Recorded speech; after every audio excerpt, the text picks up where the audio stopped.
Chicago fire burned down everything they had. They were actually missing a little 2-year-old girl at the time, but they were able to find her later, believe it or not. Kind of a long, sordid story. But let's take a look at big trucks going by. Look at them going, Yerwaf Kai. He's coming, Yida Poof, and Pulikini, Hada Pushk. Let's see here.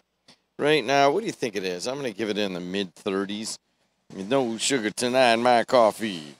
All right, here we go. It is 39 degrees here at the Strachan Van Til Studios on the campus of Purdue Northwest. Going up to a high of, I don't know, maybe 49 degrees, 48 degrees, but kind of rainy this morning, and then that should move out and maybe get a little, yeah, it should be just gray the rest of the day. Tomorrow, high of 42, a little bit of morning rain. Sunday, mostly sunny and a high of 45. Let's take a look at traffic before we start up the no sugar tonight in my coffee. No sugar. All right. Here we go. It is 294 around city, moving along pretty well. 80 going east and west looks pretty good. The Bishop Ford is actually moving well, and so is the Randai. And there is a problem on a broken water main at US 20 and 150th Street. I don't know where that is in Hammond. Anybody know 150th and US 20? So what is that, 150th? I don't know. That's what it has. All right, what else do we have? We have flooding from going on from, I think that is from Grant Street, or is it Broadway, onto the Borman, but it looks like you're still moving on the Borman. So unbelievably, I don't have any real delays unless you guys text us or call us to 219-845-1100. I'm ready, Christina. Count me down, baby. We're on now. We're on now. Hi, everybody on Facebook, Twitter, and YouTube. I'm Jim Diedlow, and I'm hanging out on Indianapolis Boulevard as it is Friday, February 23rd of 2018. It has been some week here in the Calumet region, a 4-day week for me, as I was not here on Monday because of President's Day, but it just made up for activity. The big news all week long, of course, has been the flooding or the threat of flooding right here in the Calumet region. Even still, I went over to the Little Calumet River this morning, and it is just still high. We're having a little bit of rain behind us, but that's supposed to move out. That's not a huge concern. Got a little bit of rain coming over the weekend, but really not that big of a concern. So it looks like we may have dodged it, but there are still concerns. And I'll tell you one of the concerns. You know, I drove over, went over to Hart Ditch on Tuesday night, or was it Wednesday night? I can't remember. They all run together. And it was really a scary moment as the, I don't know, 40 or 50 people out there from Munster, and then you had another 25 or so back in the garage filling sandbags. And they had put one layer of sandbags on top of the wall holding Hart Ditch. And so what Munster was doing was putting another layer of sandbags all the way down. And I got to tell you that getting up there and getting close to Hart Ditch, it just reminded me of a bathtub when it's already full right to the brim. And you're like, man, I can't even dip my toe in there. It looks like it'll make it go over the sides. With one minor exception, is that water was, you know, I've been out west many times. Been to basically every state out west, except maybe like, I don't know, I might have driven through Idaho, but I've seen rapids. Seen them on the East Coast too. And that's the best way to describe Hart Ditch. And Hart Ditch is a ditch that goes north-south that actually brings water from the south and brings it up to the Little Calumet River. And it's just the way the contour of the land is. And then the Little Calumet River takes that water and eventually takes it. Hey, what up? First beeper of the day. I haven't been out here because of going around for the flood. Sorry, I missed you guys. Anyways, I'm talking too much. I should just be like laughing and yelling at Big Chuck. That kind of stuff. But instead, I'm going to tell you that I saw a rapids in northwest Indiana known as Hart Ditch, and it was in a very full bathtub. Now, Seek and ye shall find, saith the Lord. And I told you guys there's one person in the Calumet region that knows the water flow of this place better than anybody else. And that includes everybody at the Little Calumet River Basin Development Commission. That is Ron Hunter. He's a longtime engineer, a purveyor of the Superior Engineering right down the way here. Also was the head of the Hammond Sanitary District Board for a while. But he sent me a missive, and I'm not going to try to look it up, but I will here in a little bit, basically measuring how much water was going by his house in Dyer on Hart Ditch. Because he's a Purdue geek, and just a great man, but a Purdue geek. And so I will read that to you in a little bit, and you guys will get a... What it made me think is that, did anybody watch Rick Kubik go around and do flood coverage for us this week? Well, he knocked it out of the ballpark. And, you know, and I think Rick kind of understands sometimes when I'm just lock and loaded busy. And he picked up the ball. I went out and did a couple of videos along the Little Calumet River. But anymore, hey, Big Truck! Anymore, you guys expect coverage 24/7 on Facebook Live. And so he was able to provide that. But he went out in the back of a woman's home on Hart Ditch in Highland. And it was, I mean, half of her yard, her fence was totally submerged. Hart Ditch looked like a big river behind her house. And I know that area because when I was littler, when I was a little kid, I would walk across Hart Ditch right there at that house. I dated a gal that lived right across the way there. And whatever, we won't go into that sordid story. But I know that area, and I'm like, wow, I used to walk across the ditch there, and now look at it. And that is because so much water comes from Illinois and Crete, that kind of thing, and St. John and Crown Point and Dyer, and it goes up to the Little Calumet River. Now, I know it becomes a political issue, and people are like, well, you know, I hate North County, and I live down here in the South County. Why should I care where my water goes, and why should I have to pay money? And then you've got people up here in the North County that say, well, geez, you know what? They keep building down there. They're the problems. I don't know what the answer is, and it just depends where your own proprietary interest is. But in the end, it is just a matter of huge concern, and we saw that this week. What does that mean ultimately? I mean, how high can you take another $50 million and build a couple more feet on the Little Cal? Maybe, but it just doesn't seem like it because you'd have to build walls everywhere, and some of it's dirt bank, and then you'd have to bring in more dirt than, I don't know, a lot of dirt. More dirt than Carter's Has Little Pills. Anybody take a Carter's Little Pill, by the way, ever in their life? I haven't. Anyways, that was one of them.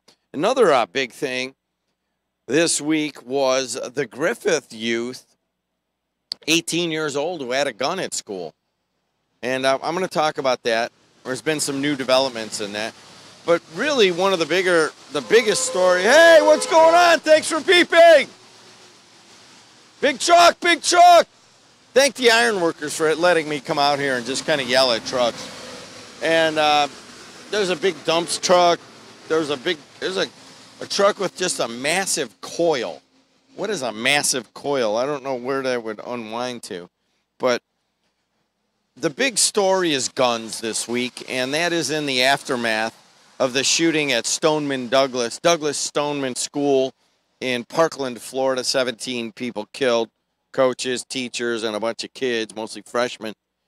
And they were shot by a Mr. Nicholas Cruz, 19 years old, who went into school and just started killing people. Big development yesterday was that it turns out that a local sheriff's deputy was actually there 1 minute after, or a couple minutes after it started. He didn't go in, and evidently he was suspended without pay, and then he just resigned. And so he's out. And there's questions if other cops showed up and didn't do much, and we'll find out. There's all sorts of issues. Should teachers be able to carry guns to school? Should they be required to carry guns to school? But the biggest part of the story this week is the reaction of the youth at Stoneman Douglas or Douglas Stoneman? I'm dyslexic. Ryan, raise your hand when I say it right. Stoneman Douglas. Douglas Stoneman. All right, well, I'm just going to say Stoneman. How's that?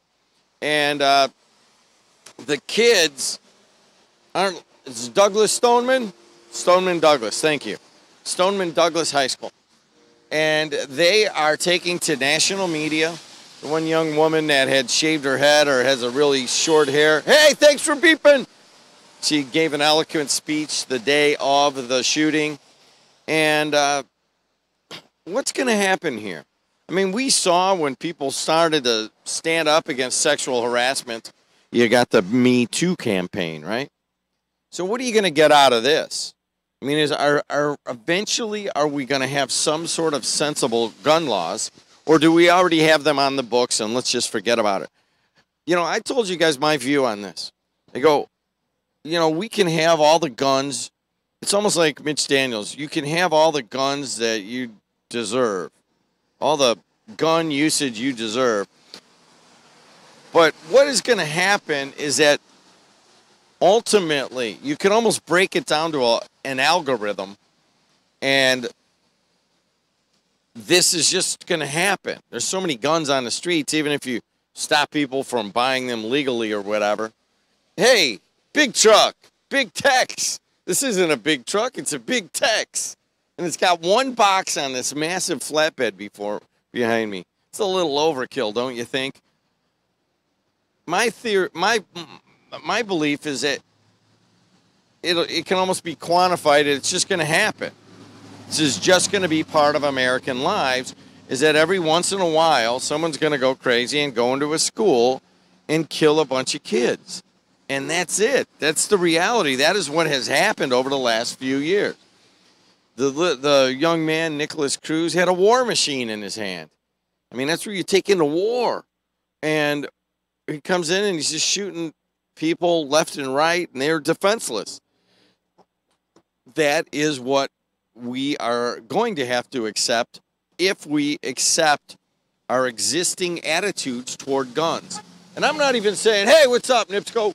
And I'm not even saying that I want to change everything. I'm not looking to do that. Hey, what's up? I just like to paint the world as it is, not as we wish it were. And I've told you guys that, and that's how I see it. There has to be, if there's going to be an acceptance of war machines on the street, then there has to be an acceptance of killing that is just going to be a regularly almost predictable. That's where we're at. Make no mistake, that's where we are. We accept it. And there's nothing happening to not accept it. Hey, what's going on? How are you? Thanks for beeping. Good seeing you. Nice car. Nice Chevy. Nice Chevy. And way to drive slowly when it's raining. I appreciate that. Anyways, there's some big stories going on this week. We have a little bit of a wrinkle in the schedule today, and that Kevin Smith cannot be here. Hey, you need to slow down. Look at that guy. Big old chemical vacuum truck. I didn't catch the name. He drives so fast because there's no name on the side, and he knows it. Anyways, Kevin Smith cannot be here for Hammond Mayor Tom McDermott, so I'm going to host the mayor's paid show because Kevin can't be here. But we're going to start it a little bit early because I got to be somewhere, okay, guys? So I hope you'll be all right. So if anybody has got their clock set for 7:45 on Fridays, why don't you back it up to about 7:35? Because I got to leave here about 8:15, 8:20. And so we'll get it going, and I got to get out. And then I don't know what they'll do for the next 15 minutes or 10 minutes that I'm not there. Probably the mayor will just stay on by himself or whatever. Ryan will sit with him. But we're gonna do that. We have some other people coming in here in the morning. But right now, as you can see, I'm going to walk out onto Indianapolis Boulevard. You can see on Facebook, Twitter, and YouTube, and you can hear on AM 1230 WJOB and 104.7 FM here in Hammond, Indiana, that I'm able to walk right out onto Indianapolis Boulevard, and it is very wet outside. LNS, hey, what's going on? How you doing? Thanks for beeping. And I mean, it's got to look a little weird. You're driving along, and then there's a guy in a yellow safety harness supplied by Hassey Construction, and I'm walking up and down the sidewalk here, and you're like, if you don't know what's going on, you're like, dude, what is that guy doing? And he's holding a light in his face. So it is what it is. A lot of stuff going on, a lot of heartbreaking stuff, a lot of anxiety from the flood, and a lot of sadness and horrifying realizations of death of young kids. So I don't know what to tell you. I even, to top it off yesterday, just to give a full gamut of just things to deal with, I had Isha Haley on yesterday, and we talked about the prevalence of child molestation amongst us here in North Township. So knock, knock, who's there? Reality's at the door. What are you going to do? You're going to let it in? You're going to keep it out? I don't know. Paint the world as it is, not as you wish it were, and just try to have a few laughs as you go along. I'm Jim Deedlow, AM 1230, WJOB 104.7 FM, also streaming live in video on Facebook, Twitter, and YouTube. And I'll be inside in just a minute. Thanks a lot to the Ironworkers Local 395 for supporting the voice and face of the region.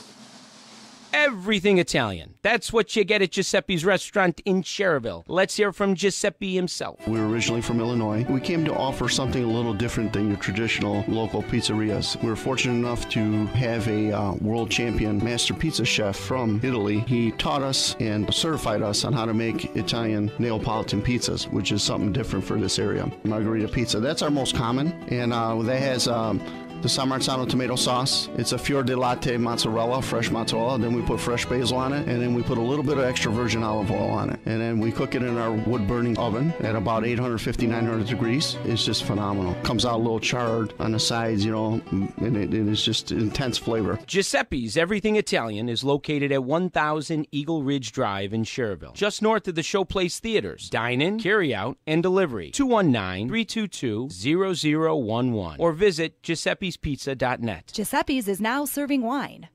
For generations, you've trusted Edgewater Systems to provide compassionate, high-quality care. As the science of behavioral health has evolved, it's revealed the important connection between physical and behavioral health.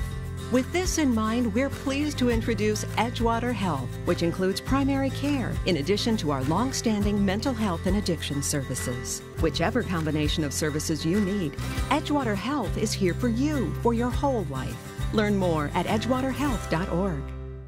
What gets you fired up when you think about college? Explore your roar at Purdue University Northwest. With 2 exciting campuses in Hammond and Westville, more than 70 areas of study, and NCAA Division II athletics, Purdue Northwest offers it all at an excellent value. Learn more at pnw.edu and apply today. That's pnw.edu. Join the pride at Purdue Northwest. Elmwood Casket Company in Hammond and Cherville offers over 100 American-made caskets, up to 60% less expensive than area funeral homes, along with a wide selection of burial vaults and cremation urns. Our company is licensed by the state of Indiana and offers interest-free pre-arrangement plans. Call Mike at 219-844-7009 or visit elmwoodcaskets.com for pricing. Remember, you do have options to prevent overpaying at the funeral home. Elmwood Casket Company.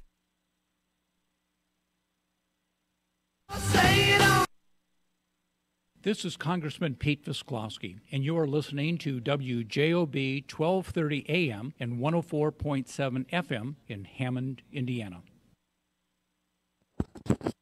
You sure are, man. What's going on, everybody? AM 1230, WJOB. I think since it's Friday and we've had so much like kind of crappy news come our way, would you mind if I just sang a couple songs in Ishka Malufka language? Would that be okay with you guys? Avon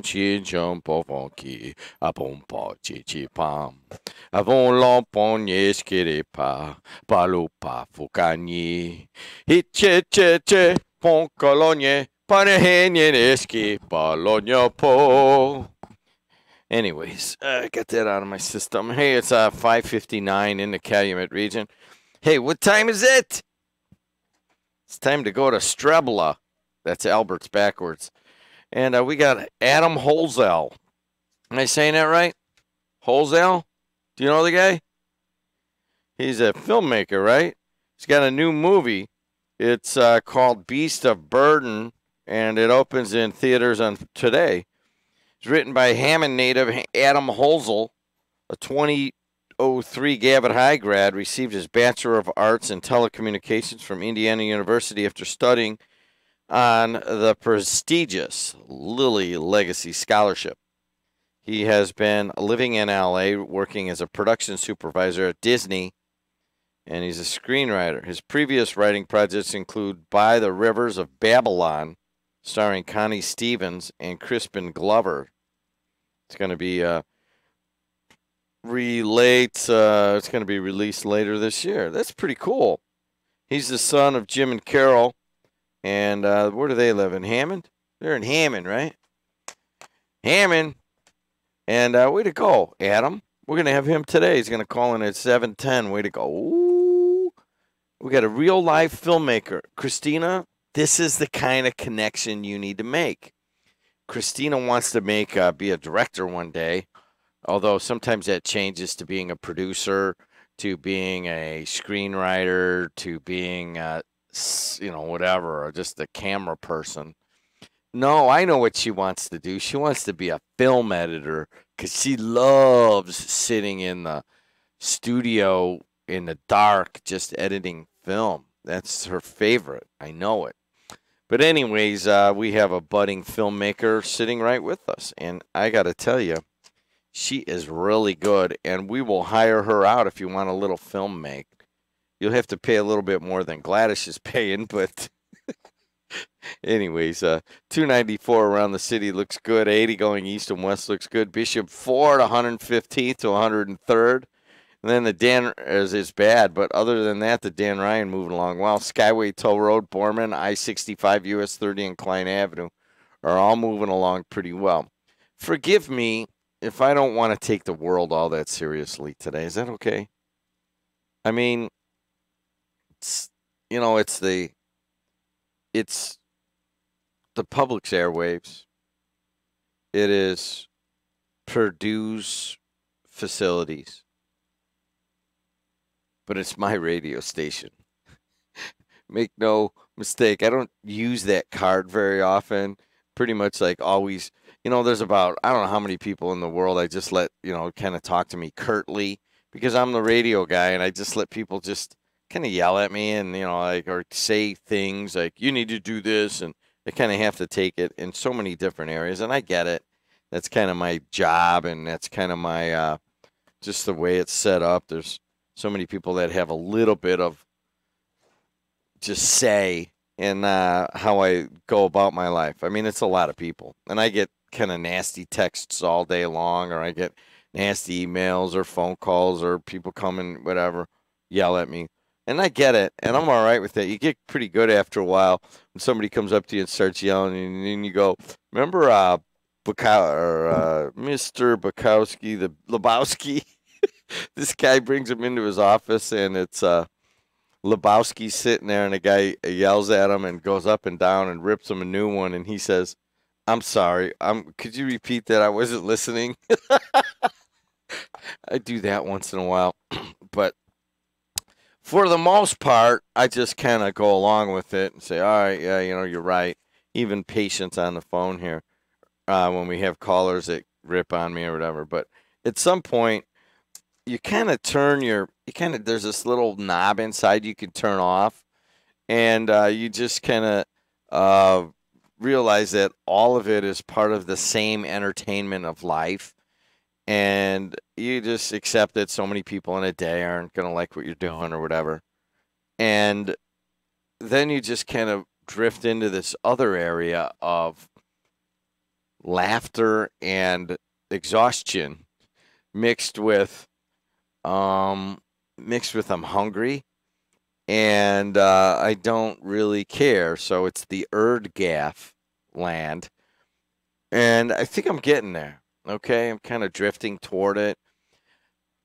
So I just want to let you know that, okay? And if you want some serious analysis of public policy issues, you'll have to wait until about 7:35 when Hammond Maritime McDermott comes on, because I don't have it in me. And let's take a look while weather. That traffic is brought to you by Napleton River Oaks Honda, proudly serving Northwest Indiana with superior customer service. What do you have in terms of weather? It's raining out right now. That's got to be a cause of concern for some people. There's people in Schlacker right now that are coming out and looking at the river because it's drizzling. Just relax, will you? I'll let you know when there needs to be a level of alarm, okay? And I was really not happy this week that Chicago was down here. Ryan, that little... Ooh, Ryan made some real tea today. Chicago media was down here looking for a story and whipping up all the over concern here in the region when I was driving around kind of saying, hey, listen, people, I think some of these folks got it under control. I know everybody's anxious. Just relax. We're going to get through this.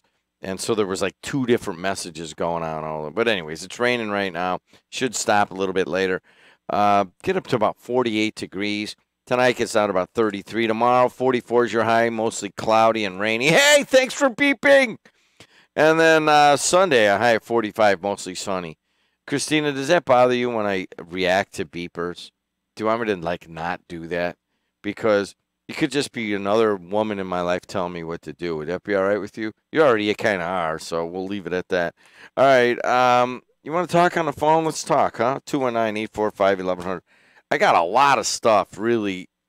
I'm going to try to hold it together until about 8:15 when I got to go somewhere. But you're going to have to help, okay? At 219-845-1100, let's talk to Rick on local 599 phone line. Hey, Rick, how are you? Yeah, I just want to say thank you to WJOB and your little sidekick Ryan there. Wednesday, I called the police department. I wanted to, non-emergency number. They don't have one. Everything is 911. I wanted to find out, if Holman Avenue was reopened. So I called WJOB. Ryan answered the phone. He gave me the rundown for the whole region, what was closed, what was open. So I just want to say thank you. And I think if it wasn't for WJOB, this region would be lost. Did we tape that? Is that taped? Do you have the taper on? No, we don't have it on. All right, well, thank you so much for that. That's our job, and I appreciate that, Rick. It's been a tough week. Were you able to get around on Holman Avenue? Yeah, my daughter lives in Munster, and, she was coming by to see me, and she goes, Dad, I'm on my way to work. I'll stop by for a while and hang out. She goes, but if Holman Avenue's closed, I'm not going all the way to Calumet. She goes, I'll just go to work because she works in Illinois. And I said, okay. And I'm like, well, I had a little bit of time, and I'm trying to call up, thinking, who should I call? I called the mayor's office, got a recording. You get the recording, and I couldn't figure out who the hell was going to tell me what's going on. I'm like, you know what? I'm going to call WJOB. And Ryan was like Johnny on the spot, man. He knew everything. He knew what was open. He knew what was closed. And that was very informative to me, and I really appreciate that. That's why I think I've been listening to WJOB for the last 40 years, and I will continue because you give me what I want. I need information. I get it. I don't have to call City Hall. I don't have to call my neighbor. I just call WJOB. Way to go, Rick. We made it through the week, baby. What are you going to do this weekend? Anything special? Just hang out with the grandkids. Well, you deserve it. You've lived this long in the region, and you got grandkids to play with. Do it. Thanks. Talk to you. Later. 599 phone line. Zika polo. What are you guys going to do with your lives when you grow up? Alcohol sales on Sunday, a step closer, getting real close. They're going to do that one in a hurry. You know what? This is a rough crowd on the phones right now. Who do you think is rougher to listen to? Lefty or Cam Dam? That's Mad Mac backwards. Cam Dam. And I don't know. So, Ryan, you got to pick a number for me to go to first. And I'm just going to go randomly. and it's going to be line 599, and that is, I believe, Lefty. How you doing? Good morning. Hey, what do you got in that flask? What are you talking about? What'd you pour in that tea I just seen you pour in there? It's just tea, and it's a little bit stronger than normal tea. I mean, in terms of caffeine, but there's no spirits in it. Yeah, that Mad Matt called me up this morning to tell me that Jackie Sutton's going to be on the McDermott show as the co-host tonight. Is that true? Jackie Sutton is going to make an appearance. Jackie Sutton. No kidding? The mysterious Jackie Sutton will make an appearance in all of our minds at some point today. Really? Why is she coming on the show? She's going to be the co-host with McDermott? Hey, does anybody out there want to play Jackie Sutton on the air with me? If anybody does, just call me up. Are you Jackie Sutton? Hey, wait a second. Lefty, are you Jackie Sutton? Hey, you know who I am. I ain't got to hide my identity. I tell you guys the way it is. You don't like it? Too bad. Hey, you sound like a politician. You didn't answer my question. No, it's the difference. The difference between me and a politician. A politician will look you right in the eye and lie to you. I'm asking you a question. Are you Jackie Sutton? No. All right, thank you. Thank you. The next witness, or how do they say it? You can have the witness. Who is Jackie Sutton? Ooh, that's another good question. Hey, Jackie Sutton is what looks to be a fake Facebook profile, and it is on that Facebook feed, Jackie Sutton says some very negative things about local politicians. Bernie Carter and Oscar Martinez want the state police to investigate Jackie Sutton. And so that's where we're at right now. It's the incredible mystery of Jackie Sutton. You don't know who it is, do you? No, I sure don't. Would you? If you do, will you tell me? No, I wouldn't say nothing to you. Hey, listen, I had my nephew on yesterday. Did you hear that, Craig Diedlow? Yeah. I got berated by Cousin Phyllis. She's like, you better not make fun of him. He's a 9th-round draft pick. He's a grown man. And I just want to know, do you think that I handled it relatively professionally? Yes, very professional. Okay, good. Now I can make fun of him now that he's not here. All right, thanks a lot. Well, you got anything else you want to talk about? No, I just want to see what this Jackie Sutton looks like when she comes on, because I got you live on Facebook. All right, man. Keep it on there, baby. I'm waving to everybody live. Talk to you. Hey, Jackie Sutton. Hold on a second. Ryan, are you Jackie Sutton? No? Okay. Christina, are you Jackie Sutton? No? Okay, that's all I got today. Sam Michael, he'll be back Monday. Christina, you like being known as the Video B team? How's that feel? I'm going to tell Adam Holzell when he calls in that I got the Video B team here today. I got one last question. I asked Ryan. I asked Christina. Now I'm going to ask Mad Mac. How are you? What's up, bro? Hey, are you Jackie Sutton? No. Okay, good. Ask the next question, though. Do you know who Jackie Sutton is? Yeah, I think I do, actually. Do you really? Pretty Because funny. the Indiana State Police are getting ready to, maybe getting ready to open up a large investigation into the whereabouts and identity of Jackie Sutton. They may be coming to your doorstep. The investigation they're going to be looking into is how that investigation got started in the sheriff's office. That's the investigation that's going to happen. And you want to see Oscar Martinez's head spin like a top on a dreidel on a holiday? Yeah, watch what happens there, champ. There's going to be some boys in trouble, and I can't wait. Hey, leave the Chicago media alone, by the way, will you? You glory hounds want all the publicity. Well, they came down giving you some publicity. Hey, look at Northwest Indiana. I got a little canoe race going. Okay, fantastic. Okay. They're letting everybody know what's going on, okay? Not everybody's listening to WJOB, so leave those guys alone, all right? All right, so should I leave them alone even though they come down here, they mispronounce names, they don't know anything about the background and the context? Mispronounced names coming from you? You can't even read the Hammond Times without getting dyslexic. What are you talking about? It's the Hammond Summit. I mean, the Hammond Times. Hey, listen. Hey, listen, Mad Mac, listen, I've got to drop one quick. Can you fill in for 2 minutes? Because I'm really kind of, I'll be right back. Yeah. You know, you came to the, you came to play. That was good.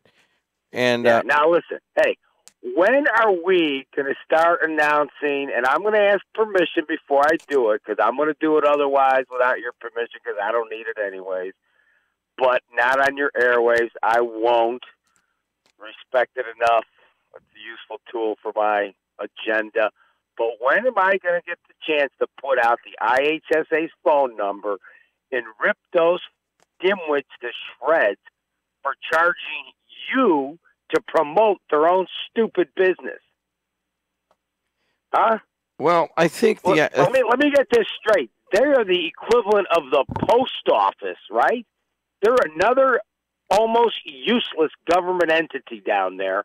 Everybody's sitting in nice leather chairs, not producing anything for anybody. They couldn't screw up.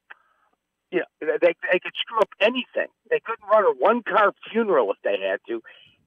Their athletics are in disarray, and they want to charge WJOB to promote their agenda of high school athletics. You seen some of the high school athletics in this county lately? They're atrocious. All right. Are you done? Do you feel better saying that? Yeah. And if I ever see Bobby Cox in public now that my kids are out, heaven for freaking bit. Okay, so slow down a second. Horrible things going right at him. You know, that to some extent that was my initial reaction to having to pay a pretty high fee to do all of these games in video, because I kind of felt like we were really kind of just doing a public service. But you know what? To say the least. All right, so hold on. So what? There's a silver lining to this, because I've been talking about it all week on the air. And I said, hey, listen, we cut a deal with the IHSA to do all the games, or most of them, from Hammond, Whiting, Lake Central, and Chesterton sectionals in video, because that's what the kids want. All the kids, all the fans, all the players, that's what the kids want. Let's give it to them. And I put it out there, and Ryan and I had amazing response yesterday from local businesses who said they're going to help us out with that fee and help us to support that. So even though it is kind of like, wow, really, we got to pay to do this? All right, and it's high? Okay, well, all right. Then we went to the local businesses, and they're responding. They're saying, yeah, high school Those local businesses, you little creep. I think I'm going to put my hands around your neck. Listen, those businesses are already paying the tab. I'm paying the tab. The kids living in mom's basement are the only ones not paying the tab. We're taxpayers. That idiotic organization called the IHSAA does not exist without my money. Okay? They don't have, and then they're screwed up. They're just mismanaged. It's another bureaucracy just sitting down there collecting checks, putting in about a half-hour work a day. Let's go watch this. Let's go watch that. Hey, you guys want to go have dinner over at the nice place in Indy where shrimp cocktails like $49.95? Yeah, the taxpayers will pick it up. Don't worry about it. Are you kidding me? Nobody should pay it. You're paying to promote high school sports. You got to be kidding me. I don't care if Warren Buffett sends you a check for $1 billion and says, hey, Jimmy, put in all the games you want. I'll pick up the tab. Absolutely not. Those people need to be hung up by their short hairs, okay? No chance on the planet. One more thing before I let you go. Let me get this straight. You guys are over there making fun of these folks who made fun. You know, they made the little racial funny comments about the guy at the Hawks game, the player, right? At the same time, we're going to watch a guy get inducted into the Pro Football Hall of Fame who was on the hook for involuntary manslaughter. And because he wrote a check for $250,000, got off the hook. And that's what he did. He was going to go to jail for involuntary manslaughter, him and his two buddies, because all of a sudden the third guy they were discussing things with dropped dead in their presence in 45 minutes, but nobody moved. So your buddy Ray Lewis gets off the hook and writes a check for $250,000. That guy is a commentator on ESPN. He's out there. He thinks he walks on water now. He killed a man. He was involved in the death of a human being. And he's going to the Football Hall of Fame. And because some guys had a couple extra drinks in them at the game and made a couple cracks, you want them banned for life? Do you see the problem that we got going here? Well, I mean, let's analyze that. Let's analyze that problem. All right, so you are trying to make it less important than it has been this week that a group of inebriated couples, two couples, started yelling. 4 people, not a group. They started yelling racial slurs at a black player for the Washington Capitals while he was in the penalty box. And give him a little punishment. I get it. Okay, that's fine. Give who a little punishment? We don't need to put him out of crossing. The people say, okay, you kick them out of the game. They've been embarrassed. They've learned their lesson. Well, did they learn? Hold on a second. Well, I mean, did they learn their lesson? I mean, if you take 4 people and you say, hey, listen, you can't come back here. We don't want you coming here and saying those kind of things ever again. Did they learn their lesson if you slap them on the wrist and say, oh, you got to be out for 2 games, and other people that might want to make those kind of racial slurs will say, well, geez, it really isn't that bad. I mean, you did it with John. Hold on a second. You did it with John Bunce. You put him away for 15 years and 8 months, and that was a message to other people like, don't steal money. How are you going to send a message if you're not serious with the people who are committing the things that you don't want them to do? Okay, should we cut maybe one of their arms off, have them fired from their jobs? There's people talking about banning them from going to another athletic venue for the rest of their lives. And then you guys got the nerve to celebrate Kellen Winslow. He goes out and gets high and gets drunk, runs a guy over and kills him. 18 months later, he's back lining up, ready to go. Boom, he's wide receiver for the Cleveland Browns again. You got so much in there. I got to go. I got to go. Thanks. Oh, I'm exhausted. I had Lefty, then Mad Mac. I don't know where you're going to go after that. I feel like the Scarecrow. Oh, if I only had a Scarecrow heart. What is all right? So let's see. The Tin Man didn't have a brain, right? If I only had a brain. And then the lion didn't have a heart, correct? What did the Scarecrow not have? I forget. Huh? What? The Scarecrow didn't have a brain. All right, I need to get this right before we go to commercial, so you guys just be quiet for a second. All right, Scarecrow, brain. I need to if I only had a brain. And there you go. And then you had the lion who didn't have a heart. Put him up, put him up, put him up, put him up, put him up. And there you go. And what did the Tin Man not have? God never did give nothing to the Tin Man. But the Tin Man he didn't already have. What? Lion didn't have a courage. And then the Tin Man didn't have a heart, right? All right, thanks. You know what? I'm a little behind. My kids used to watch that movie every week because it's a horror flick. You're watching it. How do you not get afeared when the winds are a blowing and they're not going to get back to Kansas? And then the flying monkeys. Half of you go this way. Half of you go that way. Half of you go this way. Half of you go that way. I mean, it's so, and then they're in the poppy fields. Hey, I've been in the poppy fields, baby. It's scary in the poppy fields. Anyways, let's hear from Giovanni's. I'll be right back. Giovanni's in Munster, Northwest Indiana's premier Italian cuisine. Come enjoy our expertly prepared veal, steak, seafood, and other Italian delicacies. Experience over 20 years of entertainment with our piano player Jack every Friday and Saturday evening in the lounge. And join our VIP or e-rewards on your next stop in. Host your special event, shower, or celebration in our back room. Giovanni's is located at 603 Ridge Road in Munster. Call 836-6220 to make a reservation. Check out our menu at giosmunster.com.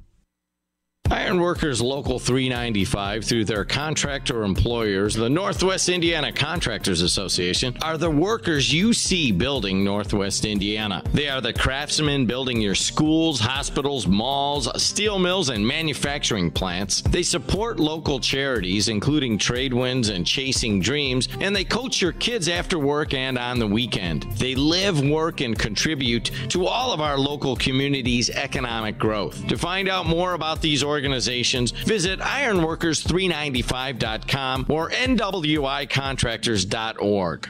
It's a twister! It's a twister!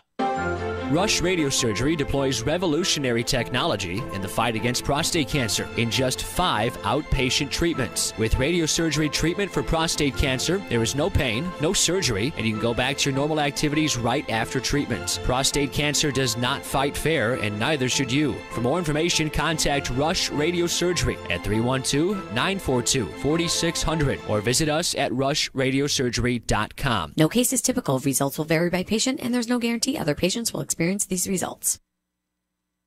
When you're in the dark, where do you turn to find a trusted professional who can assure the safety of your home or business electrical system? Certified Electrician is here to help. Looking for a highly skilled electrical contractor for your next construction project? CertifiedElectrician.com is where to find one. We connect you with pre-screened electrical professionals living right here in Northwest Indiana. Experts in residential, commercial, voice data video, and signage. Certified Electrician can fulfill all your electrical needs. Visit CertifiedElectrician.com. Lion Courage, Tin Man Heart, do do do do da da da da da da. If I only had a brain. Don't you ever feel like that sometime? Like, I honestly, to be like local radio guy, you have to be a lightning rod of sorts, and you take in a lot of bad news. We covered child molestation, flood devastation this week. We covered gun shooting, guns at school. I mean, we covered a lot of bad stuff this week, flood damage everywhere and anxiety over it. And then, there's always, I got a few bad texts this week. I always get a few every week, and, and then just people calling me and they're upset and this. And then I had to deal with a couple of statewide organizations and so forth. And sometimes you just feel like that. You go, hey, man, that'd be all right if I only had a brain. But I want to tell you guys something, that, how old am I? 56. It's probably been 34 years since this has happened. I know what you're thinking. No, I'm okay in that regard. I may be the sildenafil guy, but I think we're okay. Anyways, just don't go there all the time, all right? I got an A yesterday on a test. I didn't just get an A on a quiz. I didn't just get an A. I got 40 out of 40. And part of that was it's about marketing. And I really want to learn what marketing is. I had no idea what it was. And I feel like the Red Sea parted, and I'm seeing sunlight on the other side of the Red Sea, and I'm walking right through it. And I'm like learning. This is how you develop products and you bring them to market. And I've always just been doing it by the seat of my pants. So I'm kind of really into it, I guess, over here in graduate, working on my MBA at Purdue. And so I went home at noon. I said, everybody, we're working. I'm working hard till noon. Then I'm going to go home. I'm going to eat something. I'm going to take a little nap. And then I'm going to study all afternoon. And I did. And then I had these like 1 or 2 questions because I'm dyslexic. And I go over to for Manuri is her name. She's from Iran, I believe. And she says things like marketing for marketing, and marketing is the best one. And so I go in there and I had a couple of questions, and I don't quite get the difference between variable and fixed costs sometimes.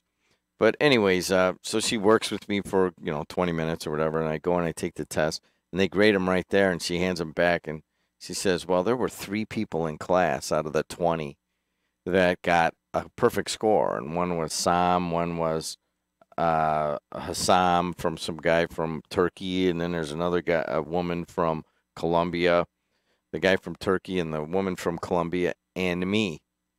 And so I don't care if you guys think I'm bragging or if you think I'm tooting my own horn. I got a 40 yesterday. I couldn't go to sleep until 1 in the morning. Wife was sleeping and daughter was busy, and the dogs were just hanging around. I kept talking to them. I was sitting there, I was making a bowl of cereal, and I go, hey, Abby, come here. I got a 40 out of 40. You know that? Anyways, doesn't mean I'm any better of a marketer, but I will be. Anyways, what is it, 629 in the Calumet region? Traffic is moving along pretty well. 294 around the city looks pretty good. And 80 going east and west looks good. The Bishop Ford from, say, 125th to 103rd is tight. And that's really your only bad spot on all of the roadways. A little bit heavy on the southern end of the Dan Ryan, but hey, you know what? You'll be all right. Skyway Toll Road, Borman, I-65, US 30, and Klein Avenue. You know what? They're all moving along well. Thanks a lot to Napleton River Oaks Honda, proudly serving Northwest Indiana with superior customer service. You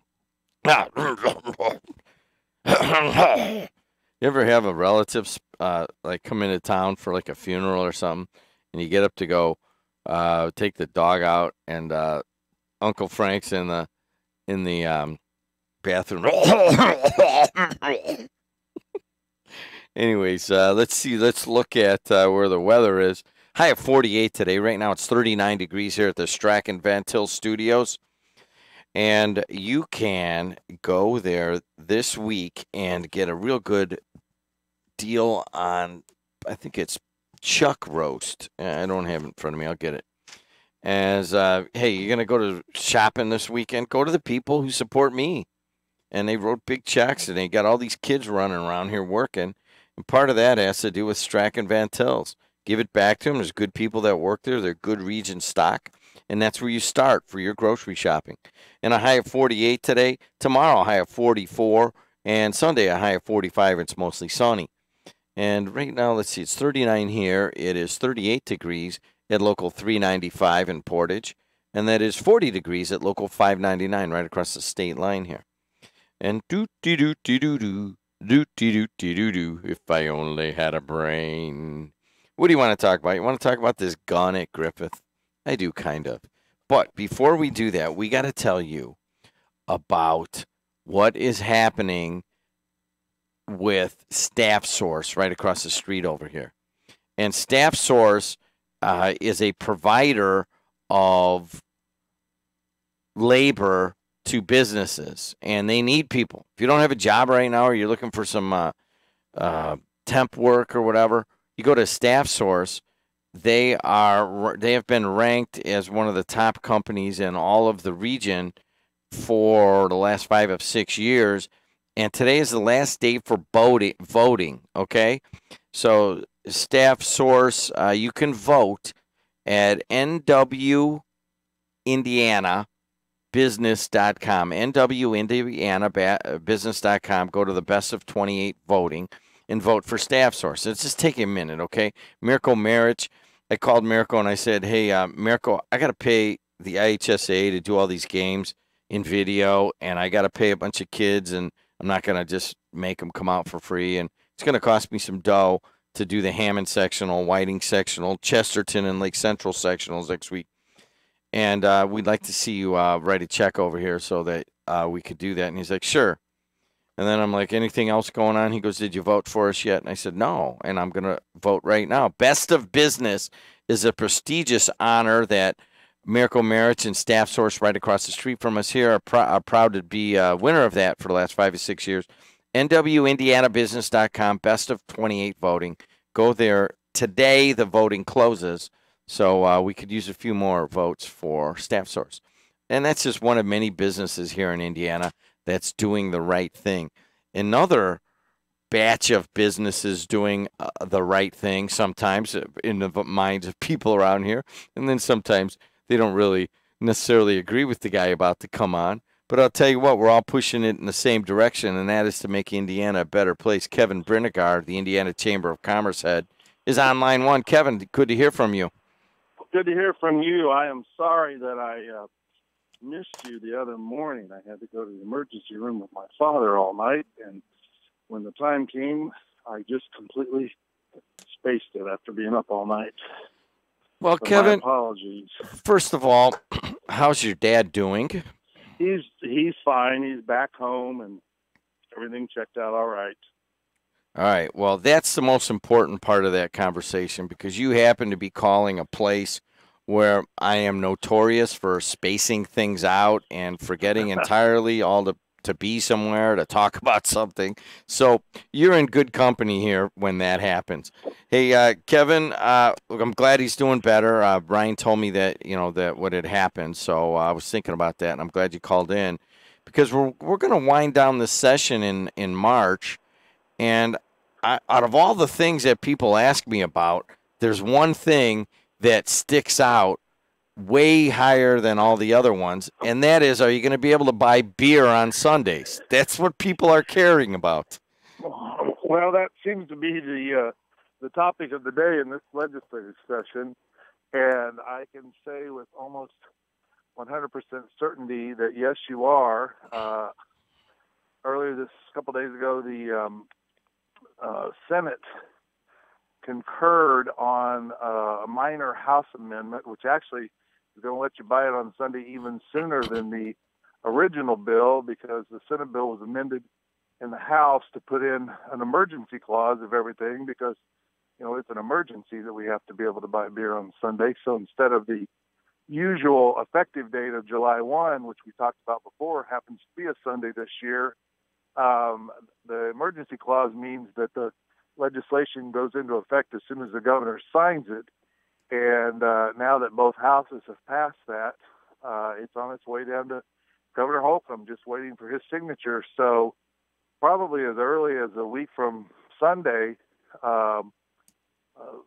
retail outlets that are licensed to sell beer, wine, spirits, whatever, will be doing so on Sunday.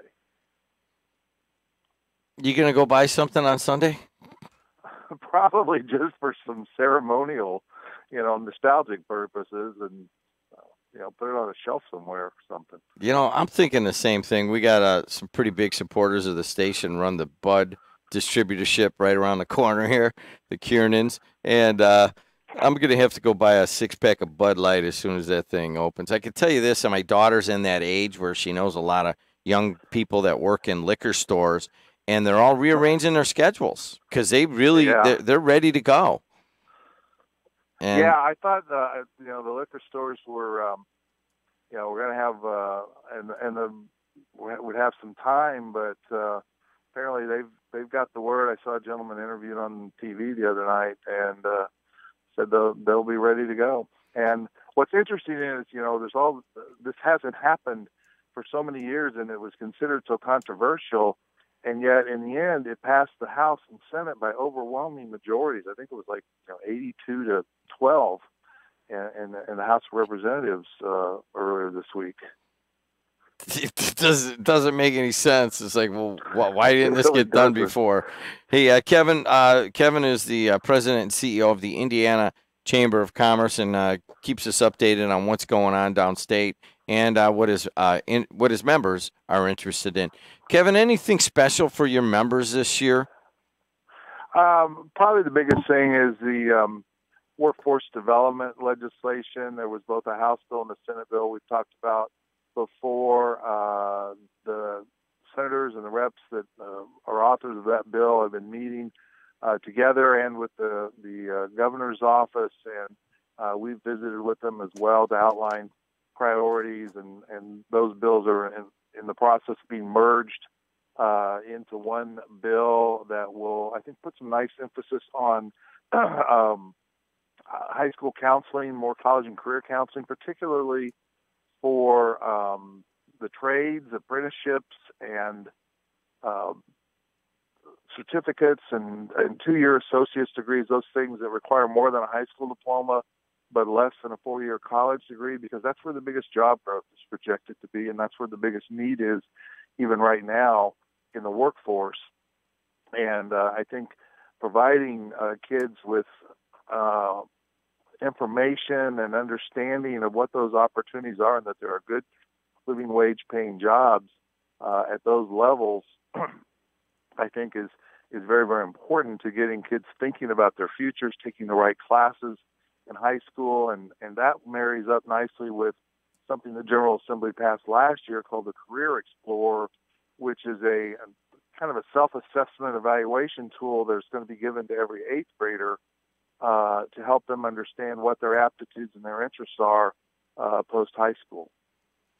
Kevin, something that I've noticed here, I had Todd Young was in here 2 days ago, and I interviewed him on workforce development and a bunch of other stuff too. And then even talking to legislators through this session, what I'm not hearing is kind of the anti-union rhetoric that we may have heard in the past. What's going on? I think that has dissipated, and I don't know that I would have necessarily called it anti-union rhetoric, but I understand that it could be interpreted that way. I think what we're seeing unemployment at record lows, and I think we're seeing a better realization. What I talked about a minute ago, whether it's apprenticeships or things in the trades or in the technology area, that there are good living wage paying jobs available that you don't have to rack up a bunch of debt to get a 4-year college degree for.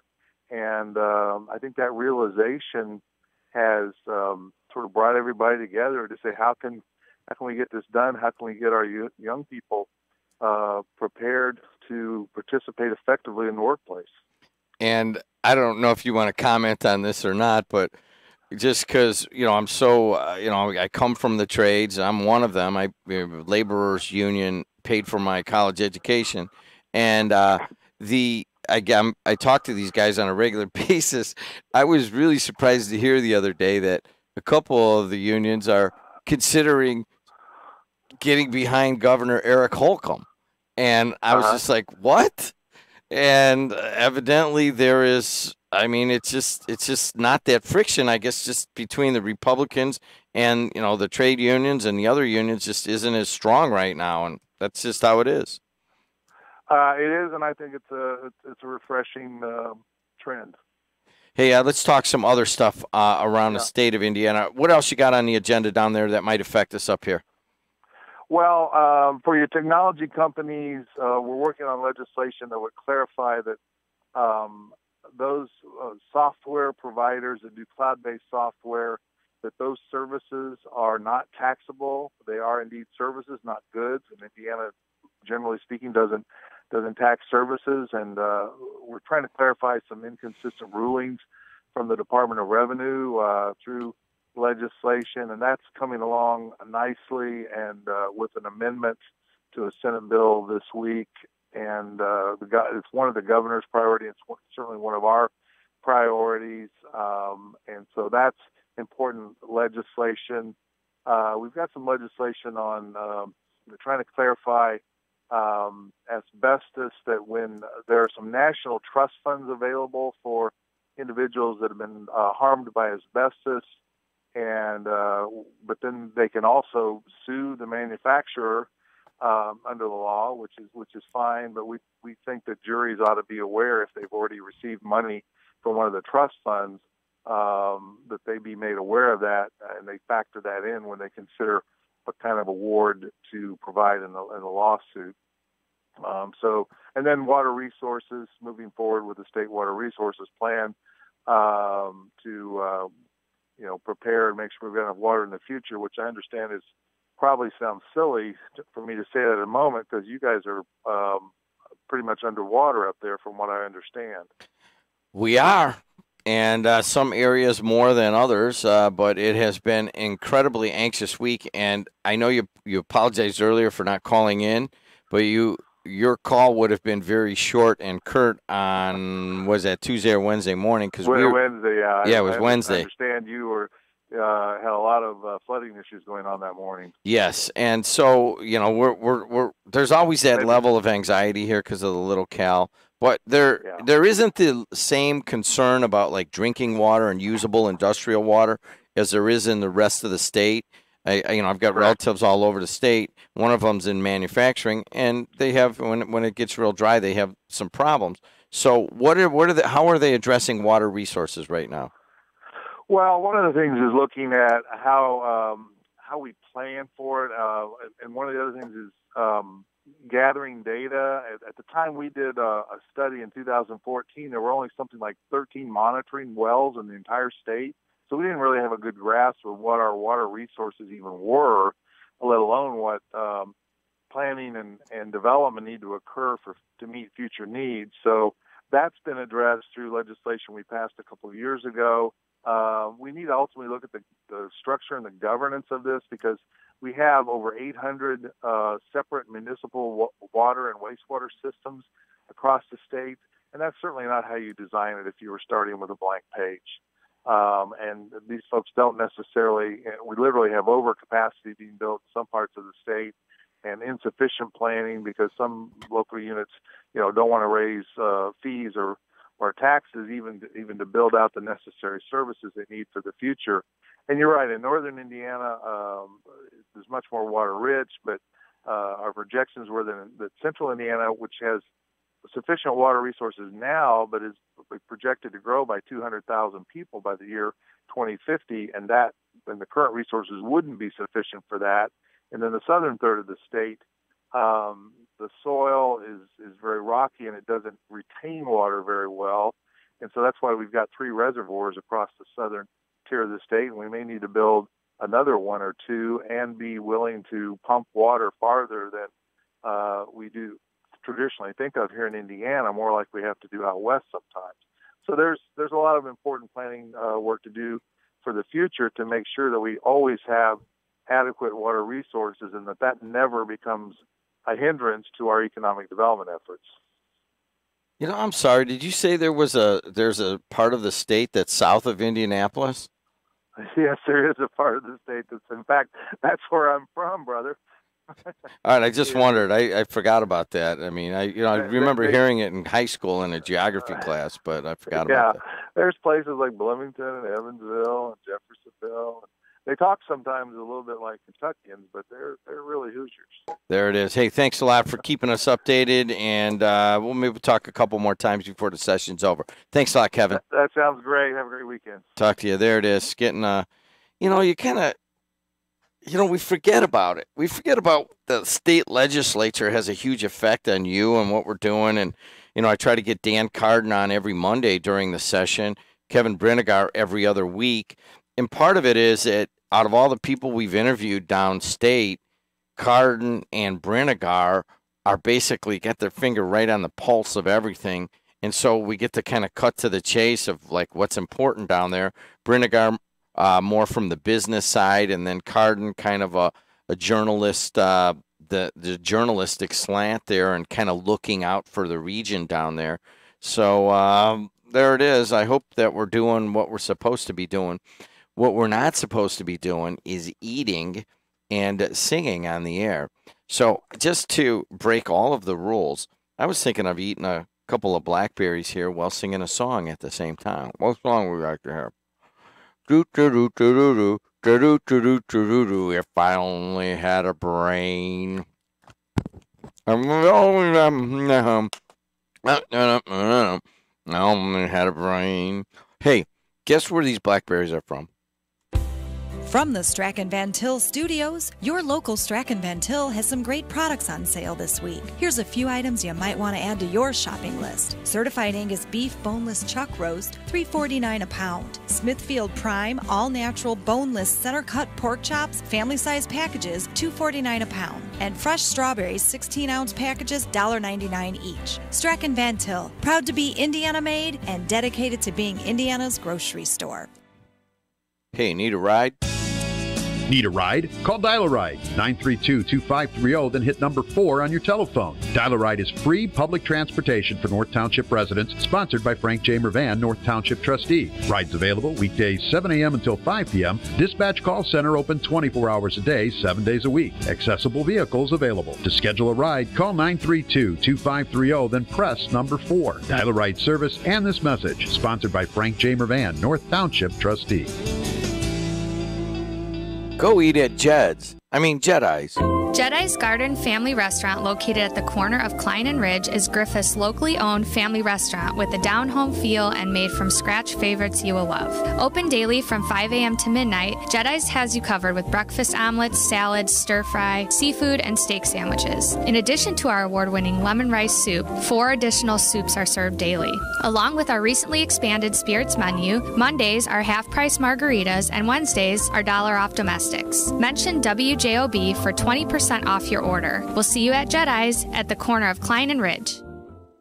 Don't forget to vote for Mirko Maric and Staff Source right here on Indianapolis Boulevard. Go to nwindianabusiness.com. Best of 28 voting.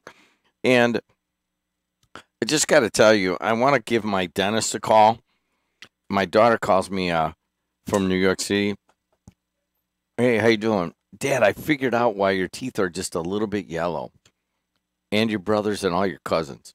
What are we talking about? I just had them whitened over at Dr. Andy Coulter. She goes, yeah, they look a lot better, but I figured it out. Tetracycline, if you took it, like say your mom took it or you took it as a little kid, it makes your teeth yellow. And then I said, well, I really always thought it was from drinking about 10,500 glasses of red wine in my life, but evidently, no. It was the antibiotics when you were a kid in the 60s that they just gave you every time you got sick. And really, after a while, you come back to having all of the same antibiotics. After a while, you don't take as much of it. And the only little remnant of it is that your teeth are just a little bit off-white instead. So there. You send your kid to New York City to go to accelerated nursing school, and you learn why your teeth are yellow. I want to be like the pretty people on my TV. Now you can. All I need are gleaming white teeth. We can help you. Can you find the right dentist for me? Dr. Andy Coulteritis, he does cosmetic dental. Will he hurt me? No, he's gentle. I'm terrified of pain. He's the kindest in the land. He sounds great. Could you repeat his name? Dr. Andy Coulteritis, 219-836-1111. Thanks. Let's take a look at what is going on the roadways. 294 around the city looks pretty good. 80 going east and west looks good. Bishop Ford is tight from the Steel Bridge on up to the merge, and that's really your only tough spot. A little bit on the Dan Ryan. Dan Ryan looks good. Skyway Toll Road, Borman, I-65. They're all moving along pretty well. And traffic, of course, is brought to you by Napleton River Oaks Honda. You're going to look for a car, start right there. Got a lot of people from Griffith, Highland, Hammond that work in there. They're just good people. Go in there and start, hey, I want to look at a Honda. I heard it on WJOB. I heard you guys were good people. And they are. Napleton, River Oaks Honda. Ryan, I got to get over there again. And they got to give me a car to drive for a little while. I got a car. I got Billy Baker's mom's old go-kart over here. I've seen you drive. I don't know about that. I don't drive real fast. I just drive maybe just a little bit. You drive too slow. Well, I'm not in a hurry. I'm like, as Baker says, I'm like semi-retired. Well, driving too fast and driving too slow is still a hazard. I don't drive too slow.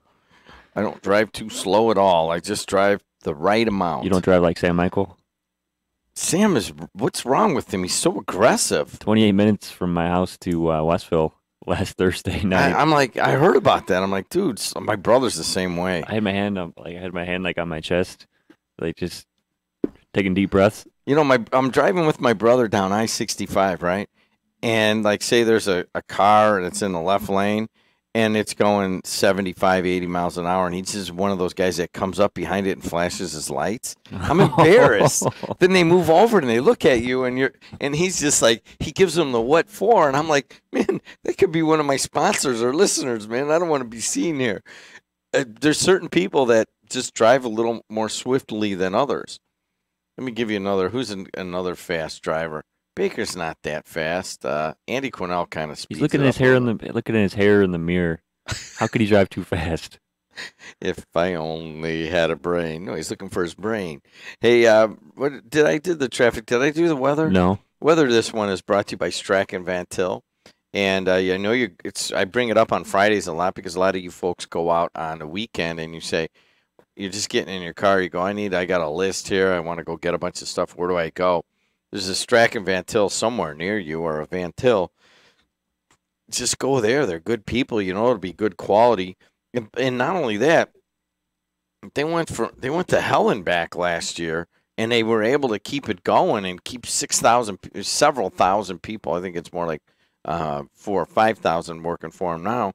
And they're, it's just a region winning company now, and let's just keep them going. But you can get out to any of the 19 or is it 20 Strachan Van Til locations this weekend. It's 19. 19. And I heard you're going to be the first beer sale at Strachan Van Til this summer on Sunday. Is that true? You're going to do a Facebook Live? If they'll let me go in there and just buy a 6-pack of Bud Light in honor of the Kiernans over here at Calumet Breweries, I will do it. And by the way, that is I heard that is next Sunday, almost a certainty. And Kevin Brinnegar said that you'll be able to buy the first Sunday in March, I think it is, right? Yeah, first Sunday in March, which would be March 4th. You should be able to buy beer on Sunday. Yeah, I'll go over to Strax and do that. Hey, high at 48 today, areas of morning fog, and then it gets milder. It was raining. I think it's kind of moving its way out now. You could see it if you're watching us on Facebook, Twitter, or YouTube right behind me. Saturday, mostly cloudy after. Bud Light! Ryan, you scared the crap out of me. By the way, did that scare anybody else? Oh, I know what you're scared of. Me singing and eating. There's a big truck. Had to yell Bud Lights. I have 45 on Sunday, and that's brought to you by Strachan Van Til Grocery Stores. Ryan Walsh is here with us. And, Ryan, I want to remind people to vote for Staff Source, nwindianabusiness.com, and go to the best of 18. So, voting closes today. They've won it 5 out of the last 6 years, and they're just a good company. Mirko stepped to the plate. Oh, it was like a 2-second phone call. Hey, we're going to do sectionals. I'm in. I heard you on the radio. What else? So I told him I'd push this. I'll go one step further. They've done it a couple years in a row that they've been a basketball sponsor, so thank you to Mirko and his staff. Ryan, let's talk about this a little bit. As you guys know, we cut a deal with the Indiana State Athletic Association to broadcast the games in video on your phones from Hammond, Whiting, Chesterton, and Lake Central. And we're going to use my Purdue Northwest sports broadcasting students, and we're going to use some high school kids to help out because it's a lot. And we also have done it in conjunction with Regent Sports, and they're going to be at the Chesterton sectional. And you can contact either one of us to buy advertising, either Regent Sports or us. It doesn't really matter. It's all we're kind of working together. And ultimately, it is that more kids will get the coverage where they want it, and that is not just the kids playing, but the kids going to school and then the many fans and the parents. You'll be able to watch them on your phone, and then you'll be able to go back and watch them. Who knows what history is going to be made? There's some very even sectionals. There should be some tight games, and people are going to want to watch them. And you'll be at one sectional, and you'll be able to go watch the other sectional. And hopefully it'll kind of bring up the visibility of high school basketball, which may be just waning just a little bit right now. And part of that, I think, my theory is, part of it is that they're not on TV. And that's, you see what happened to the Big Ten is at highest levels ever just by putting everything on TV. And it doesn't, it's kind of counterintuitive. You think, well, there'll be less people going if you can watch it on TV. That's not the case. It's actually like a running advertisement for the games. People get attached to their teams. They see it a little bit more, and then they come out to the games, and the teams become a little bit bigger deal in their various communities. Ryan has Ryan, I got to give it to you, man. You're really doing well on this. You're kicking butt. You're calling. You bugged up most of my buddies. If you're one of my buddies, you'll probably get a call to write a check, and won't be from me. It'll be from Ryan. But the business community is responding much better to video than they have radio in the past few years. There's still people that are old school that like the radio. But yeah, videos definitely helped us.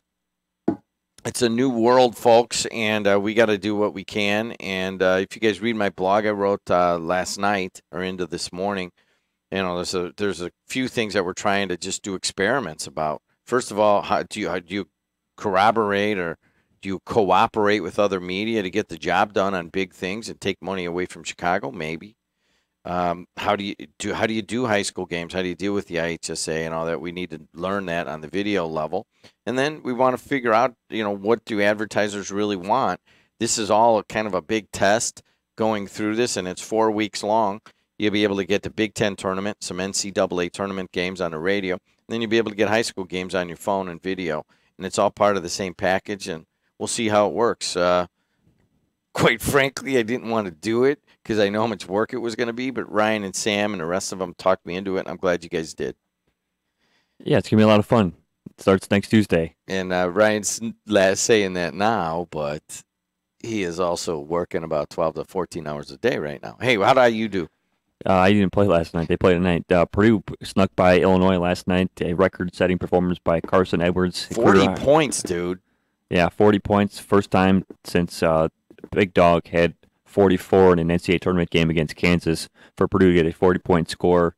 No Vince Edwards last night. It appears that he's going to play on Sunday when they play Minnesota. But Purdue won 93-86. A big game from Carson Edwards. Even though Illinois had a rough year, they've given a couple of top teams in the conference a really big scare at Champaign-Urbana this year. And I'll tell you what else. Going for Purdue, they have the Minnesota coming in. In the beginning of the year, they were picked to win the Big Ten. Yeah, they were up there. Michigan State, Minnesota, and Purdue were the three everybody was talking about. And then Minnesota had some injuries and also had a guy kicked off the team for sexual misconduct. So there's a lot of uncertainty for Minnesota. But they do have the horses, and they showed it against Iowa the other day. I don't remember what the final was on that. And then they just laid an egg again at Indiana, I remember. They got beat by 21 by Indiana. It wasn't that big of a game. They were in the game until just a few minutes left, and then it got away. But this is not a gimme game for Purdue on Sunday. They got to win this thing.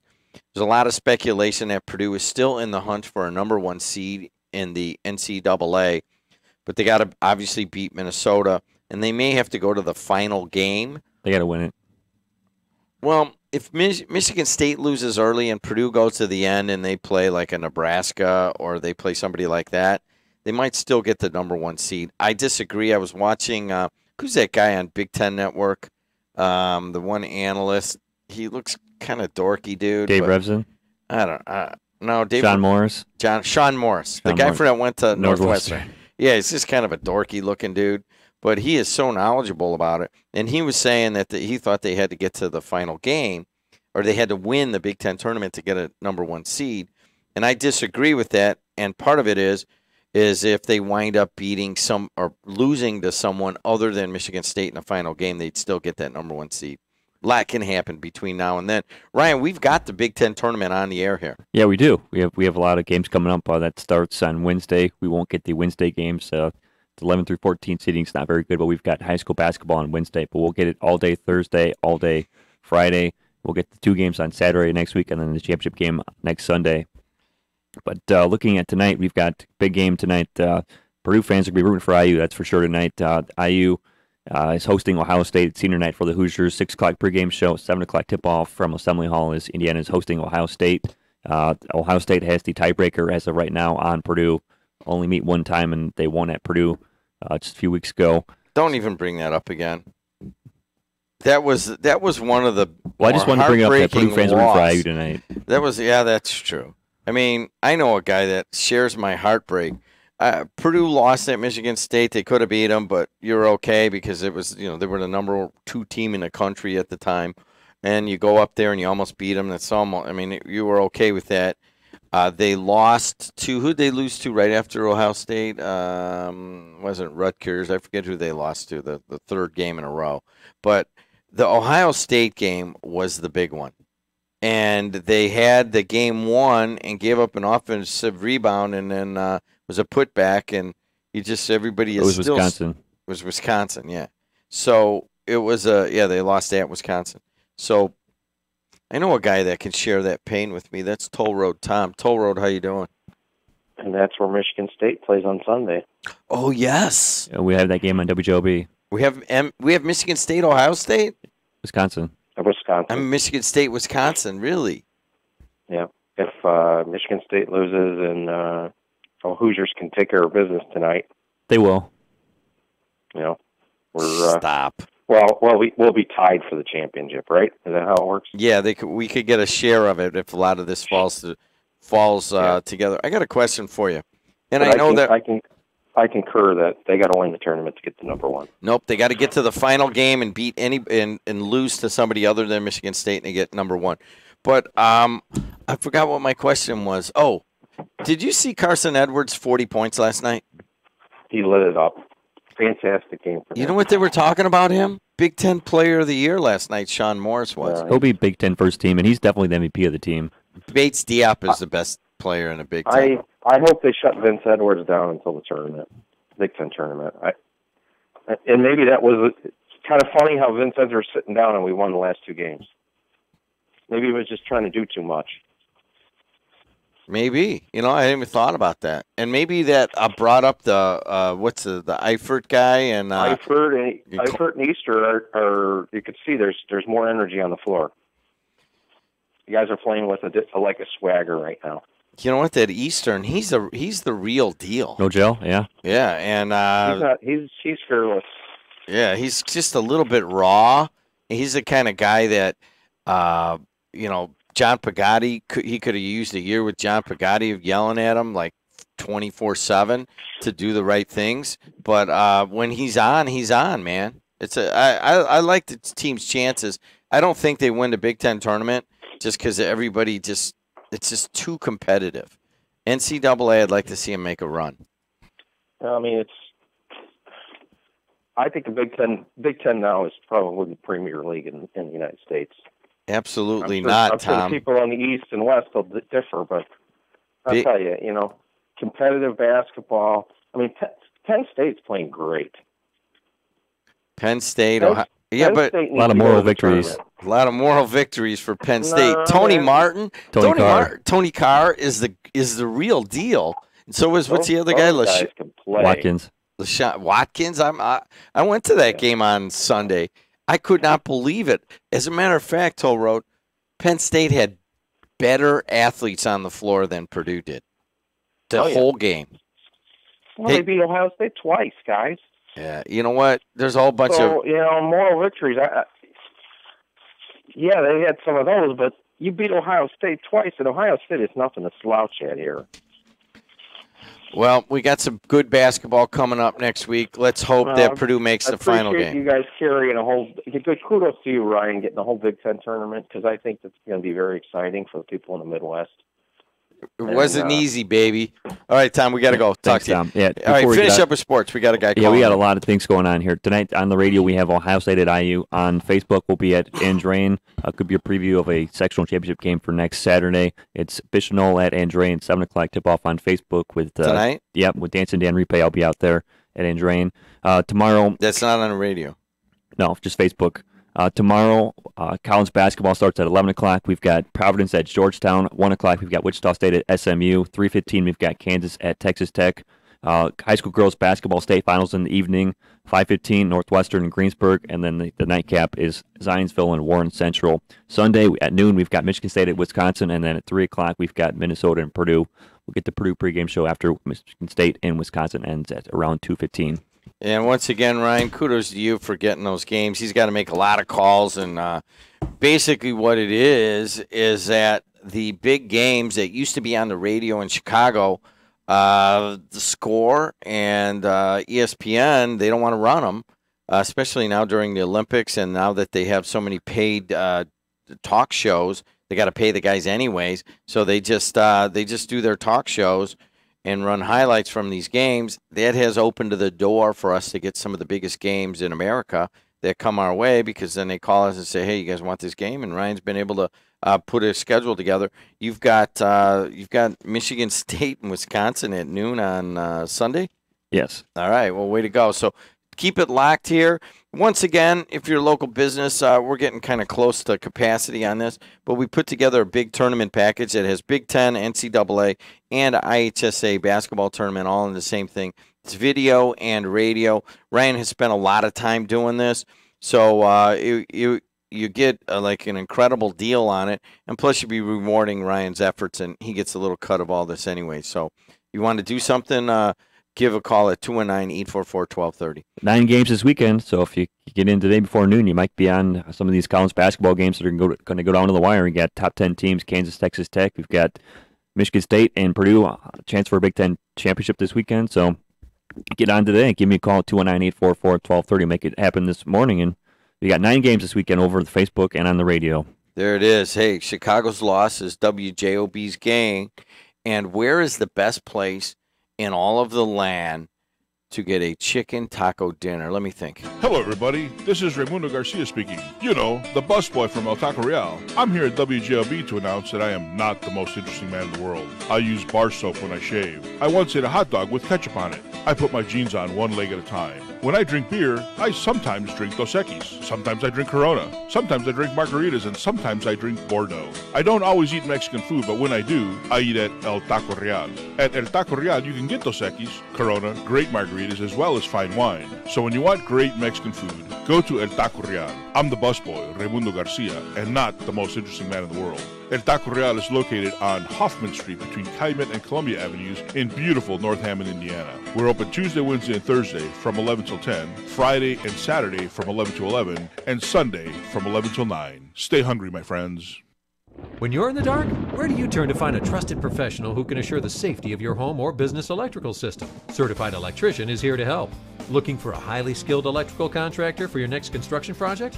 CertifiedElectrician.com is where to find one. We connect you with pre-screened electrical professionals living right here in Northwest Indiana. Experts in residential, commercial, voice data video, and signage. Certified Electrician can fulfill all your electrical needs. Visit CertifiedElectrician.com. Theo's Steak and Seafood sets the standard of fine dining excellence. Delicious USDA prime meats and steaks, along with the freshest seafood in the area. Celebrate your special event with friends, family, and associates in our private dining room that can seat up to 125 people. For information, call 838-8000 or theoshighland.com. Also visit our other restaurants, Prime Steakhouse, Umi Sushi and Lounge in Crown Point, and Ted's Family Restaurant in Calumet City. If you love the movie Steel Magnolias, you'll really love the play that inspired it. Set in a Louisiana beauty shop, Steel Magnolias is a hilarious, heartwarming play that follows the hopes, dreams, triumphs, and tragedies of 6 colorful characters. Steel Magnolias is playing now through March 25th at Theater at the Center in Munster. For tickets, call 219-836-3255. 836-3255 or visit theateratthecenter.com. Do you have a family history of heart disease or diabetes? St. Catherine Hospital Cardiovascular Prevention Center providers are offering free assessments to help determine your risk for heart disease and other related medical conditions. On Mondays, Tuesdays, and Thursdays from 9 to 11:30 a.m., you can stop by the center at 7217 Indianapolis Boulevard in Hammond for assessments like an ABI leg circulation test, blood pressure, body mass index, random glucose assessment, and more. You must be 18 or older, and walk-ins are welcome. You have only one body. Let St. Catherine Hospital of Community Healthcare System help you take care of it. You can also call 219-392-7CVP to book an appointment today. Hey, I'm Jim Tiedlow, host of JED in the Region here on AM 1230 WJOB on 104.7 FM. Also streaming live on Twitter, Facebook, and on YouTube. Let us go to traffic brought to you by Napleton River Oaks Honda. 294 around the city. A little bit heavy after Cicero, but moving. Going out to Joliet both ways on 80, good. And then a little bit of tightness on the merge on the Bishop Ford to the Dan Ryan. Let's call that 117th to 103rd. And then on the Dan Ryan itself, moving along pretty well. Skyway Toll Road, Borman, I-65, US 30, Klein Avenue, all moving along pretty well. And that's brought to you by Napleton River Oaks Honda. Here in the Calumet region, it's been a wet week, and it's wet right now. Kind of rain and a little bit foggy. And morning fog this morning. and then it'll move out, and you get a high of 48 today, and kind of cloudy. Tomorrow, a little morning rain, high of 44, and then Sunday, a high of 45, mostly sunny. The levels on the Little Calumet River and on Hart Ditch through Wicker Park and so forth, they have gone down, but they're still very high. We've had some flooding along the Kankakee River and in some spotty areas around the Calumet region. And we have Adam Holzall calling in here in just a minute, huh? Somebody's going to wake him up, huh? That's what that is. Ryan just called his house. It's 5 o'clock, and he's a movie guy, so either that or he's on another interview. Oh, he had no cell service. All right. Well, we'll get him in just a little bit. He went to Gavitt. You know, if he still lived in Schlacker, he'd have great cell service around here. But now he's a big Hollywood screenwriter, and we'll have him in just a minute. There you go. We have weather. I did traffic. All right, a couple of announcements here. I have to go somewhere right after the show today. So Hammond and Mayor Tom McDermott's going to start a little bit early, as I'll actually host that show, as Kevin Smith, the normal host of that, was unable to be here today. So the mayor asked me, hey, can you sit in? I said, well, Mayor, I was leaving right after my show to go down I-65, but I could probably push you back. You got to start your show a little bit early then. So not too long after Adam Holzall, it'll be Hammond and Mayor Tom McDermott getting going with me here at about 7:35. All questions are open. He said we'll change it a little. We'll kind of do it like we used to do it when I hosted the show, which is take your calls and maybe take on the topics of the day. Maybe we won't go into the news you can use and all that stuff. Ryan, is he ready? Can you check? He's there? All right. And let us talk about a new movie that is coming out today that was written by a Gavitt guy. I'm not kidding. A 2003 Gavitt High graduate. He got an IU Bloomington. So talk about a region Hoosier pedigree. This kid goes to Gavitt and then IU Bloomington, and then he goes out. Now he's working. He has been a production supervisor for Disney Studios. Adam, are you up and ready to go with us, my friend? Okay, your cell service is bad. Go ahead, say it again. Good morning. Good morning. There you go. That's a little bit better. Stick your head out the window. What are you in in Laurel Canyon out there, or what? No, well, I'm close actually. Yeah, I'm right on the edge of the hills. So sometimes it gets a little spotty. Big day for you today, huh? Yeah. You know, it's a day that's sort of been about 3 years in the making. So it's been a while, but it's exciting. Tell us about Beast of Burden. Well, it's a movie that I wrote, just sort of totally unprompted on my own, and I've been writing a few scripts here and there while I was living in LA, and one day I just sort of wanted to write an action movie. I guess I'd say sort of in the quickest, purest form possible, and I decided that setting something in a contained environment like a plane, which this is, could only heighten the action and just also cause a challenge for me on a writing side. So, something that scared me, but thought it was worth trying. So it's an action film on a plane. Almost it entirely happens on the plane? Yeah, entirely. It ironically enough involves a lot of phone calls with pretty good service, and so it's about a guy who is a drug runner, and it's his final drug run, and it takes about an hour per run, and this is sort of his final hour on the plane, and he starts getting a lot of phone calls that really kind of affect his life. His wife is kidnapped. He has a deal with the DEA that's going south. The drug cartel's starting to get wise to everything, and he kind of has to cajole and manipulate and put Band-Aids on the situation, all while kind of from the cockpit of this plane to make sure he's alive when he lands. Daniel Radcliffe's a big deal these days, man. Huh? He's the man driving the plane, huh? Yeah, he is. It was great to get him. That was basically, as one can imagine, that was the thing that really kicked off the production. We had tried to, get a few other people attached at some point, and the script was sort of floating around town, and his agents read it and thought, this might be something Dan would like, and he read it and sort of instantly said, I want to do it, but he had a timeline that he needed to do it within about a 5-month period. So that sort of lit a fire under everyone to get us moving and going, and we got the whole thing done in about 5 months. There's going to be some people that are going to look at him as Harry Potter and kind of say, wow, this is an entirely different role for him. But he's already been experimenting in some other stuff. I saw it was that one with some woman in black or something he was in. Yeah. He started on the horror movies, yeah. Yeah, so he's been expanding it. So, Adam, let's go back to your days right here. As you well know, we're WJOB. We're right around the corner from where you grew up. What part of Hammond did you grow up?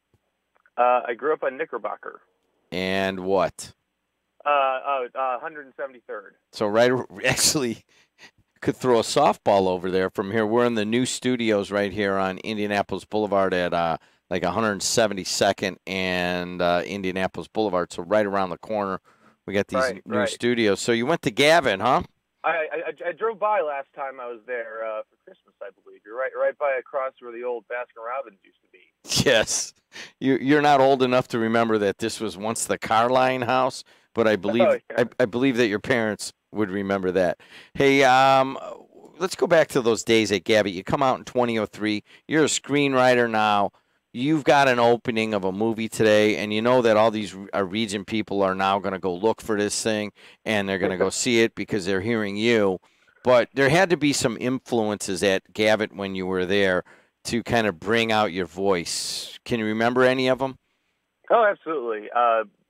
Throughout the majority of my time there, through sixth grade, essentially the senior year, I was involved with musical theater. So that was, always kind of moved, Mr.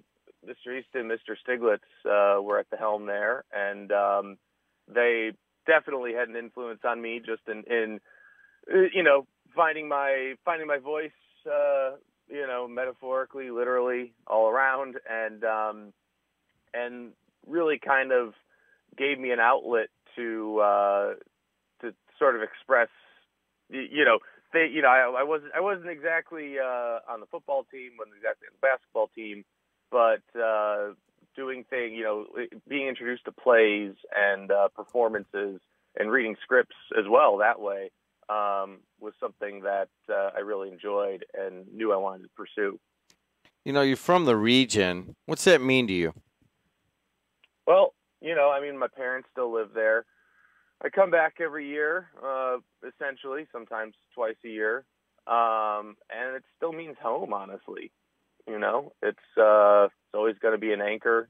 It's always, a place that I'm tethered to in one way or another, and it's something I'm always happy is going to be there. You got this up in a plane, and you've written some other stuff. Have you ever thought of setting something here? Certainly.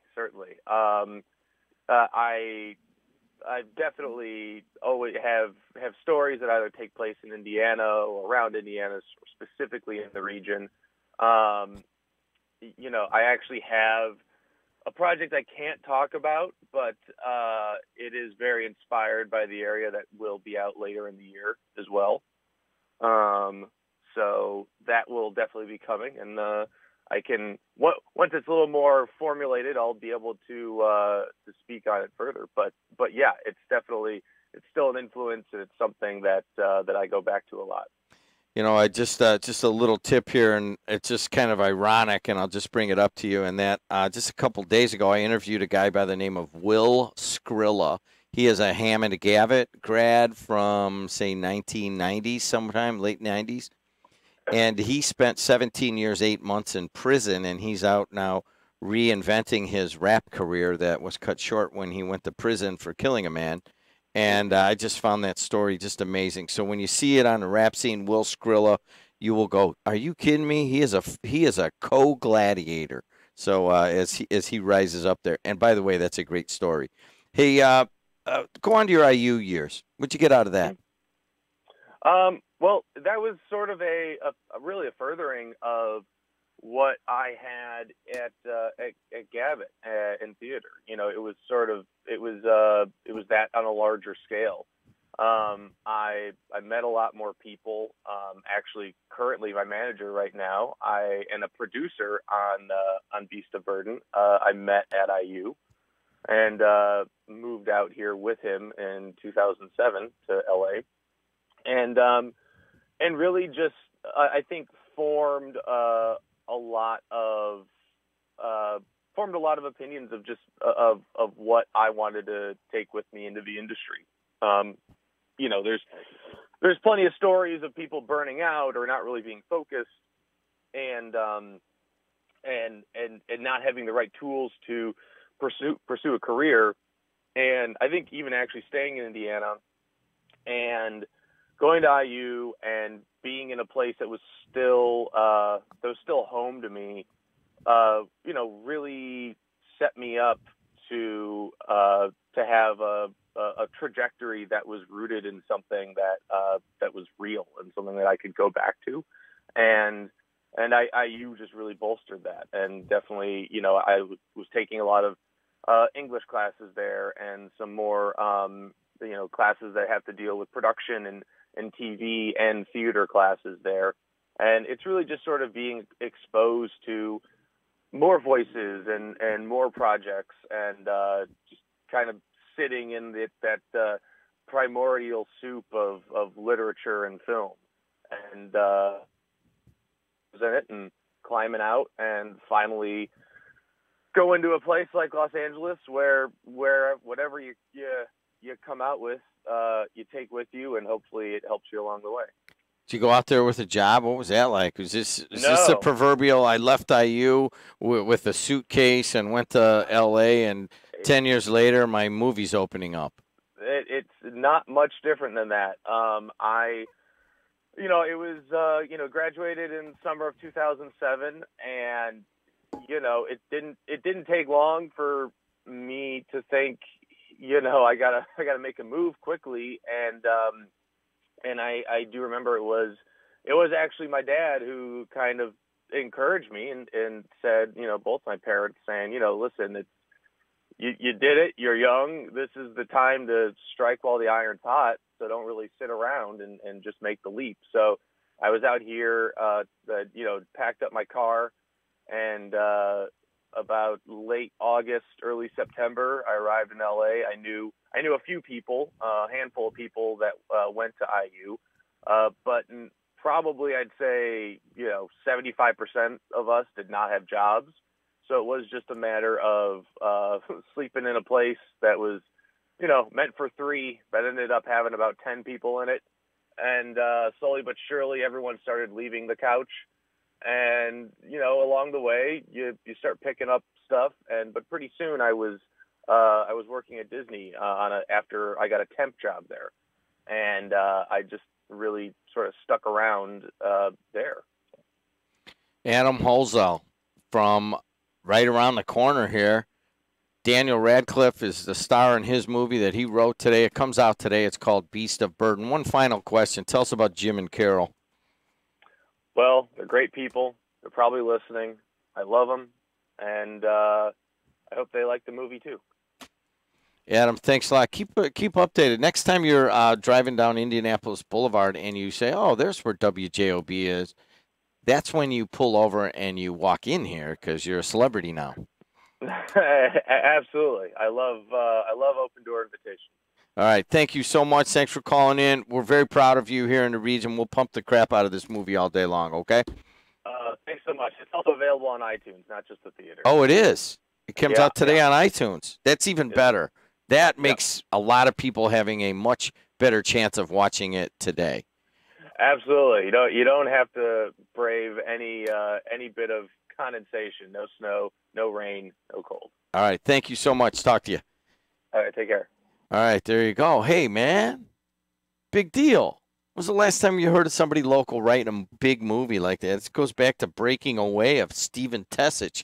Oh, I should have brought that up. Hey, I didn't even think about it. Hey, be right back. AM 1230 WGJ. Ogren Insurance has been serving the area since 1947 and provides insurance for life, home, auto, business, and more. If you're looking for one-on-one service, the best rates, knowledge, and experience, Ogren Insurance is your agency. Our number one goal is to provide you with the coverage you need at the most competitive price. To learn about the insurance solutions and services we offer in Indiana, Illinois, and Michigan, call 219-933-0076 or see our website, ogreninsurance.com. Ogren Insurance, 6929 Holman Avenue in Hammond. Accidents happen. Be protected with Ogren Insurance. As the preacher once said, the best kept secret in Lake County, Spike's Lakeside Inn 2. Restaurant and bar, Cherville, Indiana. Serving seafood at its finest. Lenten specials, also a full sandwich and dinner menu. Homemade soups with full salad bar. For your adult dining in a comfortable atmosphere, come join us at Spike's Lakeside 2. Located at 21 East